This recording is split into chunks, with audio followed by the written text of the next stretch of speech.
You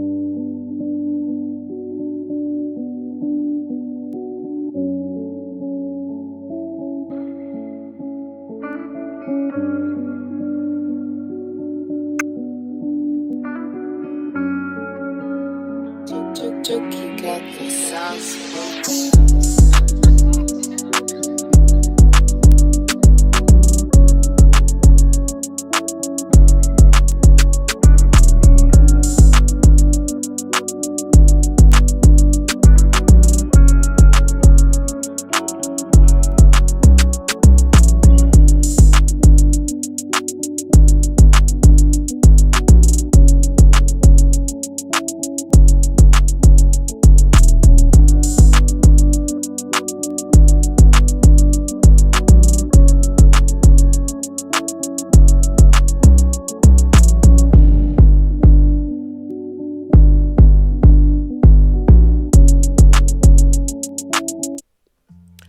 Welcome, you guys, to my 2021 year in review.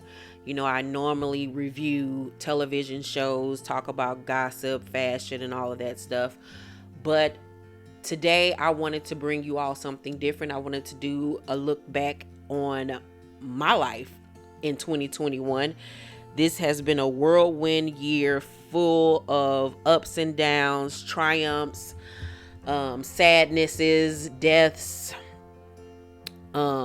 milestones. And I just wanted to take a look back so I can not only be appreciative, but also remember what made me this year, because this year really showed me how strong of a person I am. So in the beginning of 2021, it started off on a bad note, a sad note. We lost my Uncle Sam. He had been sick for a while, so we started off the year with his death. This is a picture of my Uncle Bruce on the left and my Uncle Sam on the right. My Uncle Bruce passed away in 2020, and he was the first big death that my family had in years. So of course it wrecked us. It wrecked us. And it seemed like after that, deaths just kept on coming. My Uncle Sam, his brother, then passed away in the beginning of January of this year. And even though it wasn't a shock to us, it still sent a ripple effect of sadness and mourning through my family. And right after he passed away, then my Aunt Jean then passed away literally a few weeks later. And her death was sudden. She had been sick, but we thought that she was getting better. And my Aunt Jean was like literally, I only had 2 aunts growing up. She was one of my favorite aunts. I loved her immensely. She was so funny, charismatic. She could hang with the boys. So creative, just a wonderful woman. So when she passed away, it really like messed with me and fucked me up. It brought on my anxiety, and it was just a mess because she was one of the main people that was there for me when I got sick back in 2012, 2013. She would call me all the time, check on me, make sure that I was okay. So when she passed away, it really took a toll on me. And literally a week later, my grandmother, Pauline, passed away, her mother.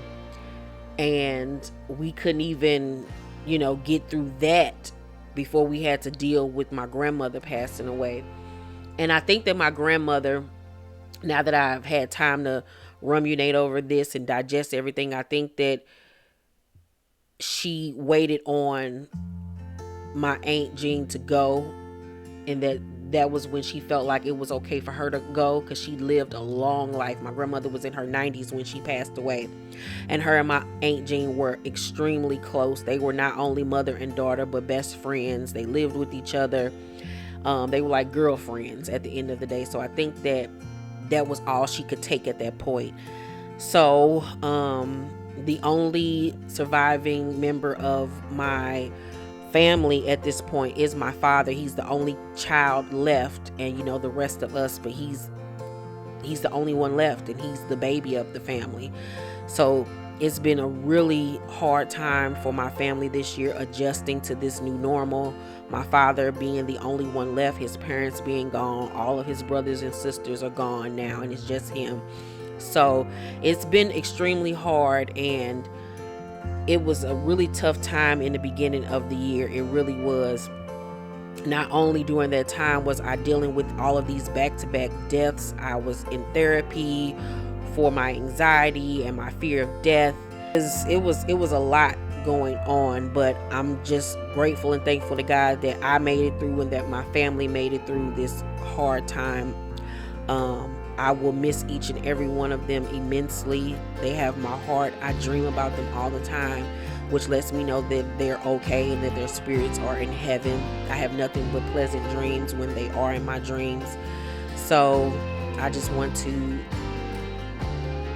say I love you to my Aunt Jean, my Uncle Bruce, my Uncle Sam, my cousin Chris, who passed away also, and last but most certainly not least, my grandmother Pauline. She was the matriarch of my family, a beautiful woman. She took care of us.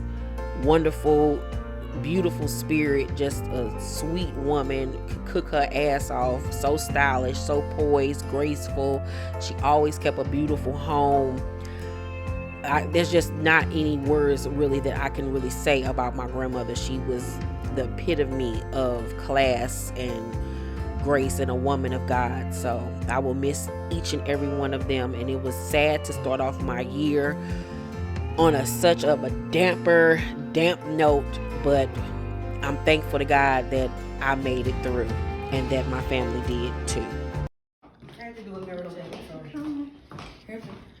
Oh, wow. In the 2-hour literature and fiction short reads, and number 5 in Black and African American urban fiction, and number 5 in urban fiction. Thank you guys so very much. This is so dope. Thank you for the love and support. I love you guys so much.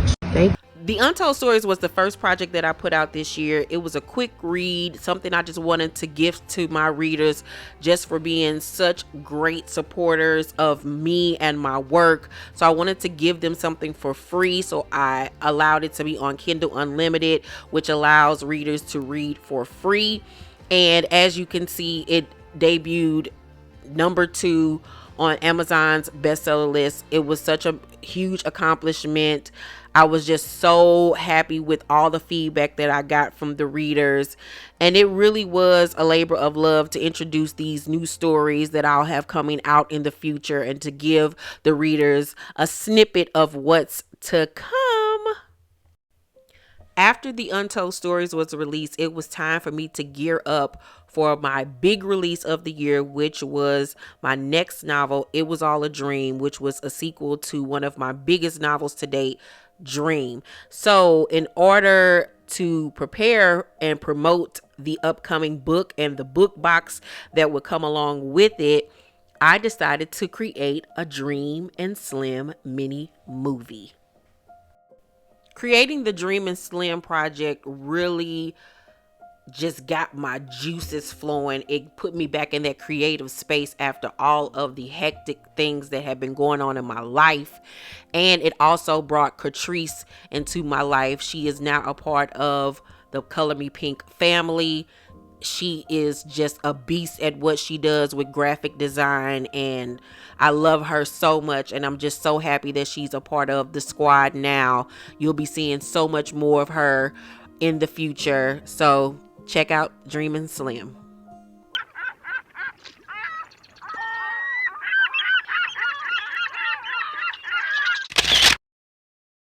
So what do you sing? Anything you want. Right. Get up on a chair.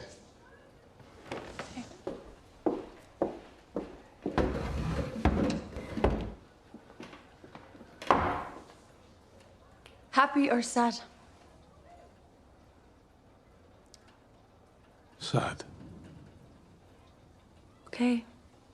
But I warn you, Would break your heart. Already broken.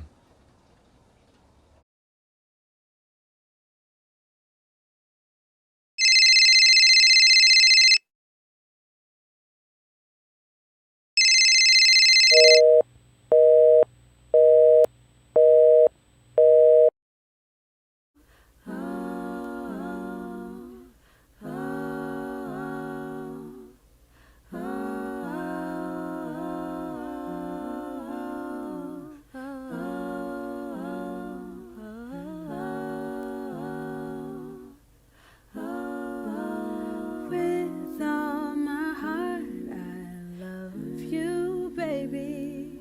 Stay with me, and you will see my arms will hold you, baby. Never leave, 'cause I believe I'm in love. So you would think that after releasing the Dream and Slim mini movie that your girl would be able to take a breather. No, not at all. In the midst of all of that, I was still pumping out videos on this channel, writing It Was All a Dream, buying all of these things for the book boxes, and we had started dress rehearsals and rehearsals for my film Paper Heart. Your girl was over here juggling balls like I used to juggle dicks. What's up? What's up, sis? I'm at work, duh. What do you want? Don't act like you don't want to talk to me. I don't want to talk to you. Whatever. Guess who was at Posh last night, girl? Ooh, yeah. Murder, Jamil, Chance, and all the West Side boys. Okay. That's nice. Bitch, don't act like you don't care. I don't care. Look, last time I saw Murder, I was leaving Happy Hour Bar and Grill, and he had that big sweetie looking bitch sitting in his car. Bitch. I gotta go. These kids are repeating everything I say. I'm gonna fuck around and get fired. Hold on, girl. Now your girl was out here on some Oprah Winfrey type shit. I was out here literally running shit. Now with all that I had on my plate, I decided to add even more to it by becoming the stylist for Paper Heart. You guys know that fashion is one of my loves. When I was little, I actually wanted to grow up and be a fashion designer or a stylist. So being able to style my first film was like literally one of the greatest, biggest moments of my life. And I have to say, I think I did a great job. Look at these looks. Like, my girls were serving fashion, honey. I had to make sure that the girls looked absolutely stunning on camera. And now I have the opportunity of styling another film that will be out next year. So your girl is making a name for herself in the industry. Looking back on all of this, I don't even know how I was able to do all of this. I remember at the time I was so stressed out. I was overwhelmed because I had all of these things going on, not even knowing that I was about to go through one of the biggest fights of my life. But through the grace of God, I was able to handle all of what I had going on and execute everything with perfection. And I can only just thank God for that. Things in my life were looking up. I had accomplished so much, and then God decided to bless me with one of my dreams and goals, which was to get back into celebrity interviewing. If you have been a T Squad member since 2013, you know back then I was able to partner up with Perez Hilton and go to the 2013 MTV Movie Awards, where I got to do red carpet interviews, and it was something that I've always wanted to get back into, and God blessed me this year to be able to do so, but on my own platform. This year I got to interview so many dope reality stars on this channel, and I'm just praying that God blesses me in 2022 to be able to do even more of this. It was just such a dope opportunity and a way for me to flex even more of my muscle and really put myself out there in different avenues and platforms and get more exposure for not only myself and the channel, but it was just a dope ass experience. Like, life for me couldn't have been better at this point. Summertime was about to approach, and you couldn't tell me shit. What's poppin' T Squad? It's your girl Keisha, and today I have an exclusive interview with growing up hip hop reality star Cree Campbell. Everybody say hi to Cree. Hi. I'm Keisha, and I am here today with none other than Don Brumfield, star of Black Ink Crew Chicago and star of my upcoming film Paper Heart. Everybody say hello to Don. Don, say hello to the T Squad. How y'all doing, squad? How you doing, family? What's poppin' T Squad? It's me, Keisha, and I am here today with a special guest. Today I have none other than Yada, who stars in my movie Paper Heart. Yada, speak to the T Squad, please. Hey, squad, what's going on? You feel me? We in here. T Squad, it is me, Keisha, and today I have a very special guest with me. I have none other than Love and Marriage Huntsville star, Miss Vanessa Tracy. Everybody say hello. After almost 6 months of just hard work, sleepless nights, back aches, anxiety attacks, my book, It Was All a Dream, was finally done. I was able to get the book boxes out, able to get my birthday box out. It was such a dope experience. I had my highs and lows with it. I fucked up in some areas, exceeded in others. Can't wait to do my next book box, which will be out in 2022, so don't miss it. But I just have to say thank you to my son, my brother, Monique, Sheridan, Sharita, Brenda, Tasia, Bianca, Vita, Catrice, Da Vinci, my whole team. We did it, Joe. We did it. My little cousin Trey, Kyrese's friends Tyson and them that helped out. Y'all, my house literally had became a warehouse. I hated the way my house was looking for all those months with all of those boxes and supplies and merch and all of that stuff in my house. But a lot of money was made. We made a lot of people happy. It was such a great learning experience, and I can't wait to do it again. And just when I thought that God couldn't show out anymore, he blessed me with It Was All a Dream debuting at #1 on Amazon's bestseller list. It was one of the best and worst days of my life. For some reason that day, I was in tears. I had got a few negative reviews early on that day when the book came out, and it just made the whole day suck. I couldn't even really enjoy the day. And I just remember being on the phone with Sheridan, just crying. I just felt horrible that day, and I hated that I was letting just those few negative reviews get to me. But I had put in so much hard work, had went through so much, and to have the book come out and the first couple of reviews be negative, it just really fucked up my mindset. But then even after that, I found myself in this weird space where I was just crying all the time and exploding, and I couldn't get my emotions intact. And little did I know at that time, it was my body preparing me and telling me that some shit was wrong, and I just didn't know what it was at the time. But shortly after that, one night I was sitting in my bed on the computer, and my left arm brushed up against my left breast, and I felt a lump. Y'all, I could not believe it. I was like, God, this is not happening to me. My 40th birthday was right around the corner. I was so excited on going on my first girls trip with all of my besties for my 40th birthday. And I was just like, why is this happening, God? Why is this happening? You all know I have an extreme fear of death.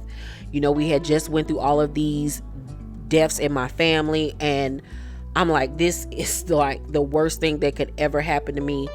I posted this picture on my stories, and nobody knew what I had went to the doctor for, but that was when I went to the doctor to get blood work done and everything, and get checked out and find out what was going on with my breast. And as you all know, I was diagnosed with breast cancer. So when it was time for me to celebrate my 40th birthday, that 4-day trip, it was so much fun, but in the back of my mind, I had this whole thing going on with, I have breast cancer. I have stage 1 breast cancer. oh my God, I have breast cancer. So this was in the back of my mind the whole trip. And then it was like preparing myself to tell you guys. And I knew that once I told the public and all of my supporters that it was going to become real then. It was like nothing that I could just keep contained.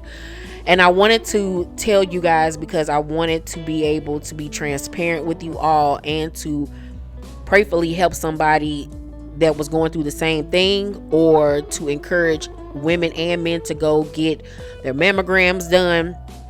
So, whoo, Lord, it was a lot. It was a lot. But my birthday celebration, even though I was dealing with all of this emotional and mental agony, it was still a wonderful, wonderful experience and vacation, and it's something that I will cherish forever and never forget. So as you can see by the title of this video, I have breast cancer.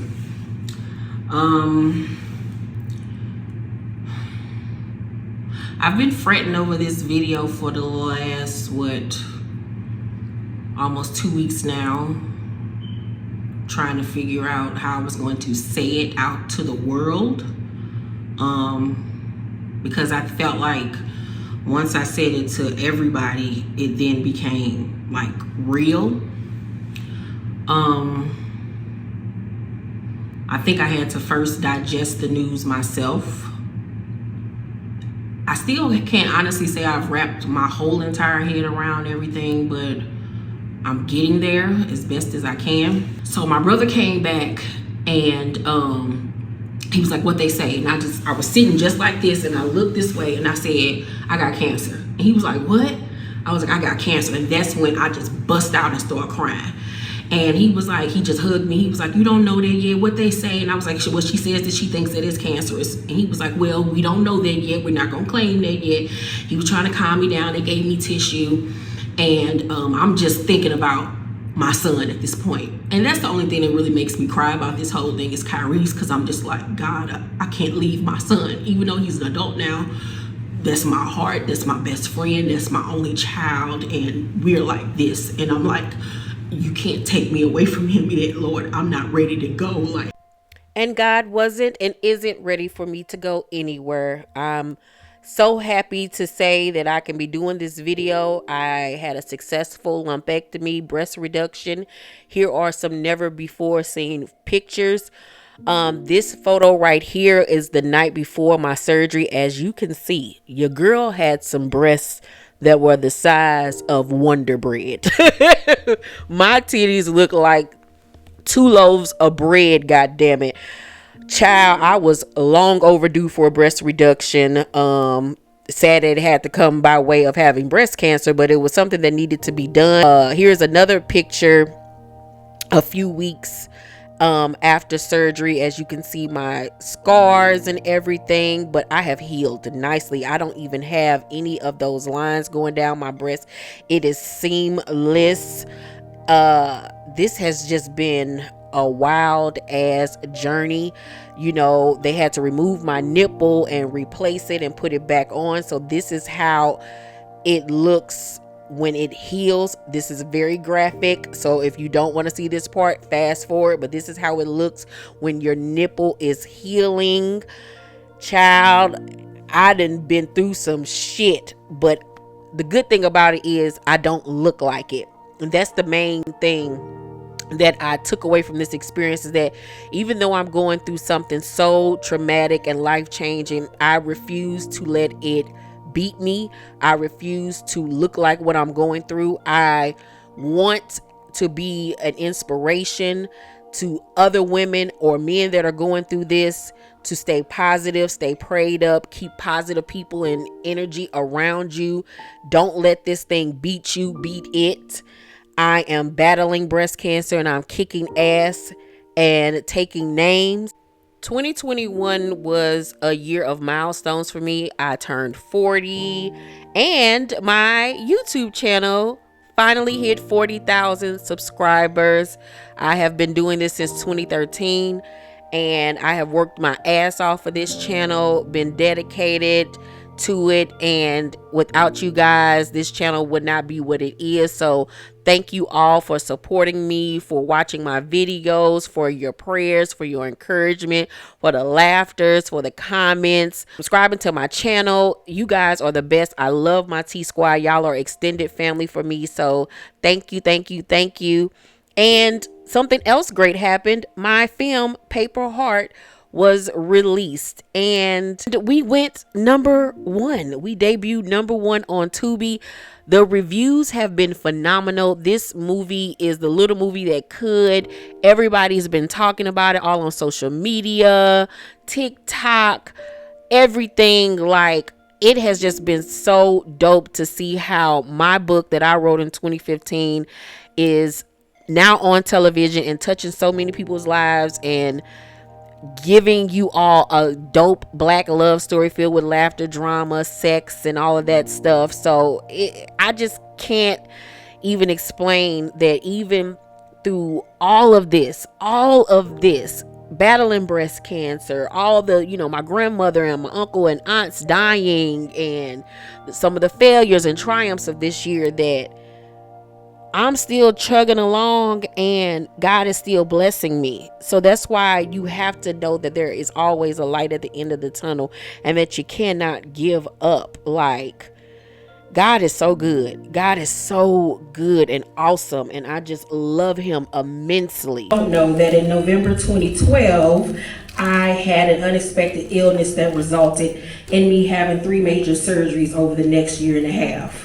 My life had completely turned upside down, not only because I had become ill, but because I was ending a toxic relationship. I was experiencing financial strife because right before I became sick, I decided not to re-sign with the publishing company I was contracted to.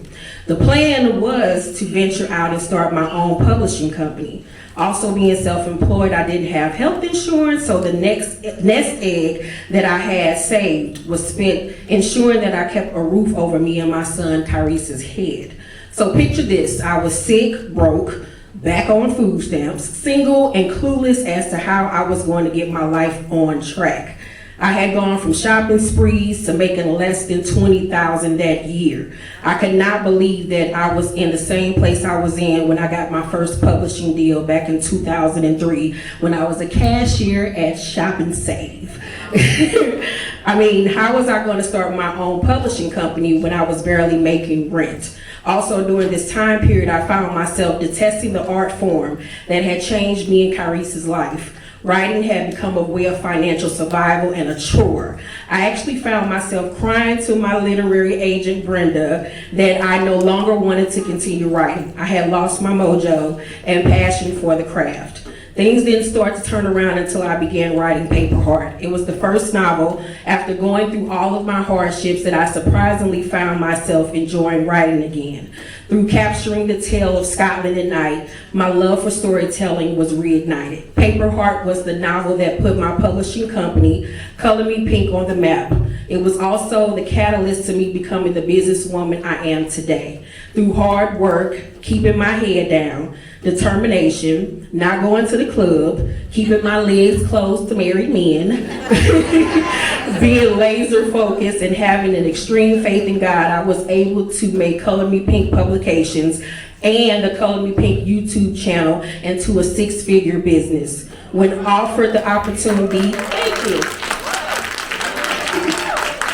When offered the opportunity to turn one of my novels into a movie, it was a no-brainer. Paper Heart had changed my life in more ways than one. It was a must that I bring the story to the big screen. Before bringing you all the film, I wanted to relay my testimony because it is imperative that no matter what obstacles are placed in your way, that you do not give up. Things might be bleak, the devil might be attacking you from all sides, but please understand there is always a light at the end of the tunnel. You can come back from anything, no matter how bad the situation is. It's all about your mindset. I am a living testament that having a strong will, being obedient to God, and being faithful over a few things will get you far. There is nothing in life that you cannot achieve if you believe and honor God. I didn't graduate high school. I was a teen mom on state assistance, but I stand before you today, a child of God, phenomenal mother, breast cancer survivor. Yes, I'm naming it and claiming it. Critically accountable self-proclaimed best-selling author, publisher, YouTuber with 41,000 subscribers and over 12 million views. And on top of all that, I can now add to my resume, filmmaker. Thank you.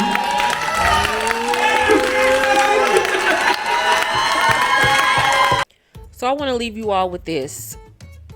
You may experience roadblocks. You may experience the devil attacking you from every which way imaginable. You may experience health problems, a broken heart, financial distress, emotional distress. You may be battling spiritually. But if you trust in God, believe in God, turn over all your problems to Him, you will make it through. I am a living testament of that. Without God, I would not be here.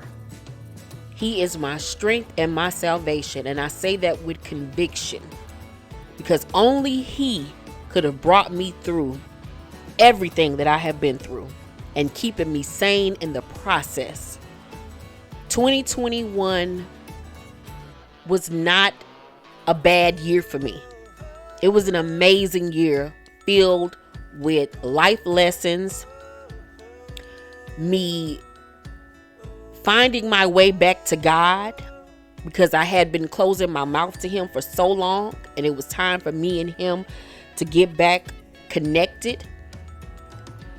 2021 was also a year of me connecting with my family more, being more cognizant of the type of friend and daughter and sister and mother that I am, pouring into myself and doing things to make me happy, reaching goals that I didn't even know that I could reach, and believing in myself and trusting that whatever God has in store for me is meant for me. So I'm going into 2022 optimistic, hopeful, happy, excited, filled with drive, love, compassion, excitement. If I didn't already say that, I'm declaring that in 2022 I will be cancer free, that my next novel will be another #1 bestseller, that I will triple what I made financially this year, that I will be in love, I will be able to travel the world, and I will be starting on my next film, and that even more opportunities that I didn't even know were in my reach will be available to me, and that I will continue to use God as my anchor and my protector, because He is everything, and I love Him, and I love you guys. Let's make 2022 the best year of our lives.